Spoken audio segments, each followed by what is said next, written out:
May 2nd, 1945. Berlin is burning. Stalin's generals finally step into Hitler's bunker. What they found down there changed everything we thought we knew. One general couldn't believe his eyes. Another immediately called Moscow in panic. But the third general? He saw something that made him go completely silent. The walls told stories nobody was supposed to hear.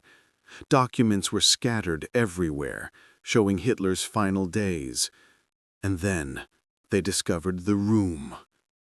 What Stalin ordered next shocked even his own commanders, because what happened in that bunker stayed secret for decades. Until now. The arrival. May 2nd, 1945. Berlin is in ruins. 3 Soviet generals walk through the destroyed streets. They're heading to Hitler's bunker. The war in Europe is basically over, but these men don't look happy. They look nervous. Marshal Zhukov leads the group. He's Stalin's most trusted commander. Behind him walks General Chuikov. He conquered the city street by street. And there's one more general with them. The bunker entrance is small. It's hidden under tons of concrete and dirt. German soldiers lie dead everywhere around it. The smell is terrible. They start walking down the stairs. It's dark. It's cold. Their footsteps echo in the concrete tunnel. Nobody knows what they'll find down there, but Stalin wants answers. He wants proof, and he wants it immediately. The generals reach the bottom. They turn on their flashlights. What they see stops them cold. The discovery. The bunker is smaller than they expected, but it's also stranger.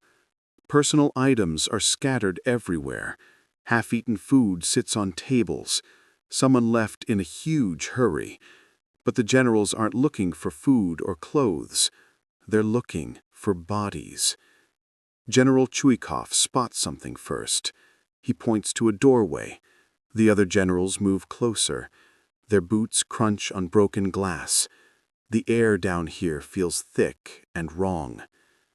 Inside the small room, they find what they came for. 2 bodies, burned beyond recognition. One large, one smaller. Marshal Zhukov kneels down. He examines them carefully. The bodies are badly damaged. Someone tried to destroy them completely, but they didn't have enough time or gasoline to finish the job. "Is this really him?" one general whispers. Nobody answers right away.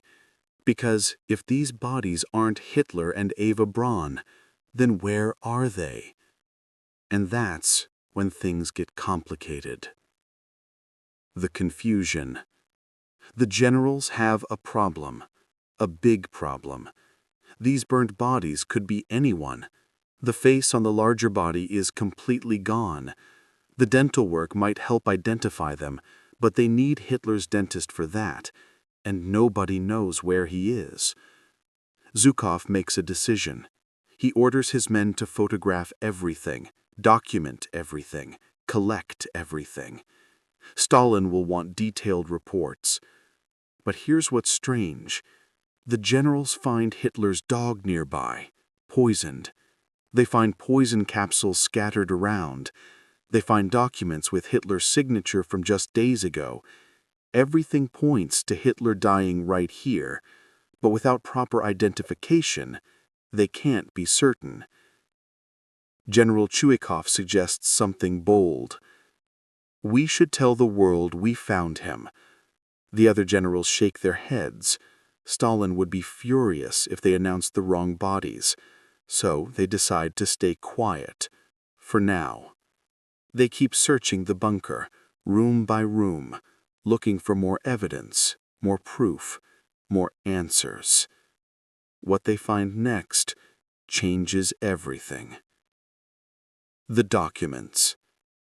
In Hitler's personal office, papers cover every surface. Maps, orders, letters, telegrams. The generals start reading, and they can't believe what they're seeing. Hitler's last days were chaos, complete chaos. He was giving orders to armies that didn't exist anymore. He was planning counterattacks with soldiers who were already dead or captured. One document shows Hitler firing his most loyal commanders. Another shows him ordering the destruction of all German infrastructure.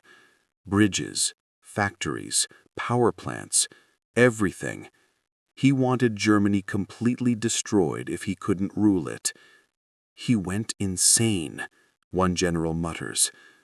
But that's not the shocking part. The shocking part is what they find about Hitler's last visitors. Some Nazi leaders escaped the bunker before it fell. They're still out there, somewhere. Marshal Zhukov knows Stalin will want these men hunted down, every single one of them. The war might be over, but Stalin's revenge is just beginning. The generals gather the most important documents. They need translators. They need experts. They need time to understand everything. But time is something Stalin won't give them. The call to Moscow. Zhukov finds a working telephone line. It's almost a miracle in this destroyed city. He calls Moscow directly. Stalin answers personally. The conversation is tense. Very tense. "Did you find him?" Stalin asks. His voice is cold. Zhukov hesitates. That hesitation angers Stalin immediately. "Yes or no, Marshal Zhukov?" Zhukov explains what they found. The burned bodies, the lack of clear identification. The documents, the evidence of suicide. Everything. Stalin goes quiet. Dangerously quiet. Then he says something that shocks even Zhukov. "Tell no one. Not the Americans, not the British, nobody. Do you understand?" Zhukov understands, but he doesn't understand why. Why would Stalin want to keep Hitler's death secret? The whole world wants to know what happened to the dictator. Stalin explains his reasoning, and it's brilliant, and it's terrifying. If Hitler is dead, the Nazis have a martyr. If Hitler is missing, they have nothing. Let them wonder, let them fear, let them search. But there's something else, something Stalin doesn't say out loud. He wants to use the uncertainty as a weapon. The secret plan. Here's what most people don't know about what happened next. Stalin ordered the bodies secretly moved multiple times. He had Soviet scientists examine them in complete secrecy. He had investigators track down Hitler's dentist. They found her. She confirmed the dental records matched. But Stalin still didn't announce it. Instead, he did something clever, something cruel. He started spreading rumors, different rumors, to different people. Some Soviet officers were told Hitler escaped to South America. Others were told he died fighting Soviet soldiers. Others were told he was captured alive. Why would Stalin do this? Control. If nobody knew the truth, Stalin controlled the truth. He could use Hitler's fate as a propaganda. He could scare the remaining Nazis. He could even use it against the Western Allies if needed. General Zhukov later said this was one of Stalin's most effective psychological operations. The uncertainty drove people crazy. Nazi hunters spent decades searching for a man who was already dead. Meanwhile, back in Berlin, the generals had other orders. Disturbing orders. Orders they couldn't talk about for years. And that's where the story gets dark. What they couldn't say. For decades, the Soviet generals stayed silent. They couldn't talk about what they saw. They couldn't talk about what they did. Stalin's orders were absolute. But years later, some of them finally spoke. In private interviews, in secret memoirs, in deathbed confessions. They revealed the full truth, and it was worse than anyone imagined. The bodies they found, just the beginning.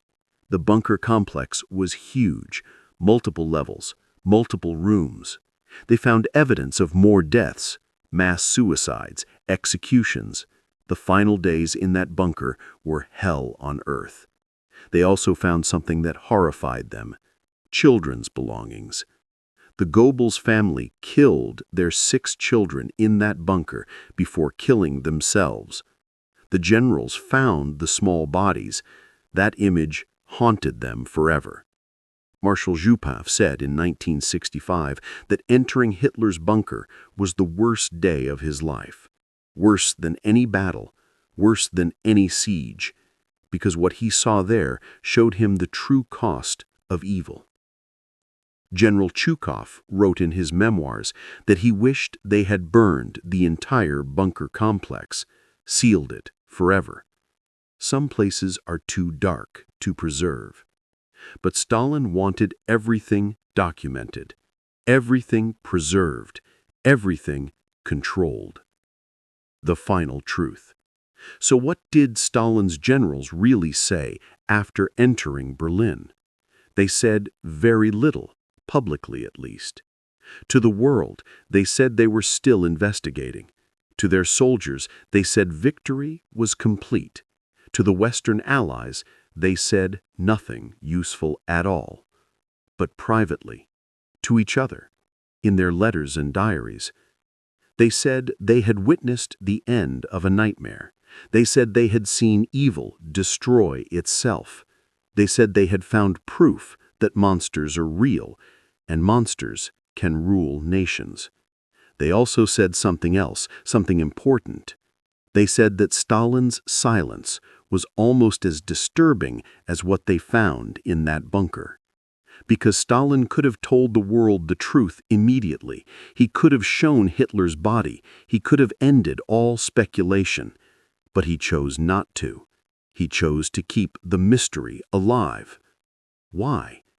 Because Stalin understood something about power. Uncertainty is a weapon. Fear is a weapon. And controlling information is the ultimate weapon. The truth about Hitler's death was finally revealed by the Soviets in the 1960s, 20 years later. And even then, they didn't tell everything. Some secrets from that bunker remain classified even today. Stalin's generals entering Berlin changed history forever. Soviet generals' quotes from Berlin capture revealed their shock and horror. Red Army generals' Berlin entry exposed Stalin's manipulation. Soviet commanders' Berlin capture quotes stayed hidden for decades. What these generals said after Berlin victory and the Battle of Berlin still impacts us today. Their reaction to Berlin's fall proved that even victors carry darkness. Search Stalin Generals Berlin statements to discover more secrets they couldn't tell.